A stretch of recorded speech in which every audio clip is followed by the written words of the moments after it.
Hi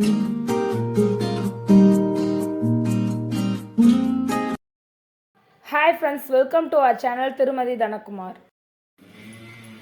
இன்னைக்கு நம்ம சேனல்ல என்ன ரெசிபி பண்ண போறோம்னா ஒரு சத்தான கஞ்சி தான் பண்ண போறோம். உளுந்தங்கஞ்சி. இதுக்கு தேவையான பொருட்கள் என்னென்னன்னு பார்த்தறலாம். அதுக்கு முன்னாடி நம்ம சேனலை ஃபர்ஸ்ட் டைமா பாக்குறீங்கன்னா மறக்காம சப்ஸ்கிரைப் பண்ணிருங்க. பக்கத்துல இருக்க பெல் ஐகானை கிளிக் பண்ணி ஆல்ன்ற ஆப்ஷனை செலக்ட் பண்ணிக்கோங்க. இப்போ உளுந்தங்கஞ்சிக்கு தேவையான பொருட்கள் பார்த்தறலாம். தொளி உளுந்து உடைச்சது 1 கப், வெந்தயம் 1.5 ஸ்பூன், பூண்டு பல் 15, பச்சை மிளகாய் 5, 2 கப் அரிசி. கஞ்சி செய்ய இப்போ ஃபர்ஸ்ட் பூண்டை நல்லா இடிச்சுக்கலாம். பூண்டு 1-2 இடிச்சா போதும்.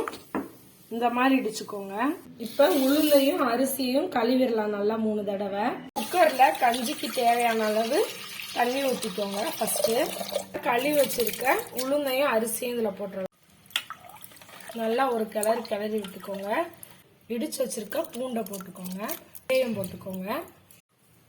வெந்தயம் ஒரு 5 நிமிஷம் ஊற வச்சுட்டு போடுங்க. இந்த கஞ்சி நம்மளுக்கு உடம்பு வலியா இருந்தாலும் சரி, நெஞ்சு சளி எதுனாலும் சரி, இந்த கஞ்சி வச்சு குடிச்சா நல்ல பலமா இருக்கிற மாதிரி இருக்கும், தெம்பா இருக்கும்.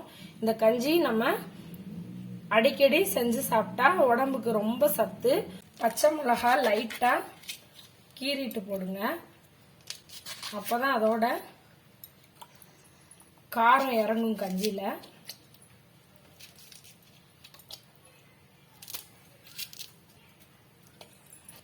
கஞ்சிக்கு தேவையான அளவு உப்பு போட்டுக்கோங்க. ஒரு 5 விசில் விட்டு வந்துடலாம்.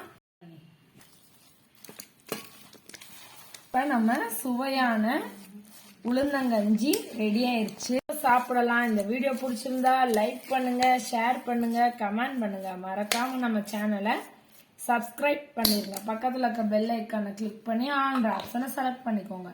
தேங்க்ஸ் ஃபார் வாட்சிங்.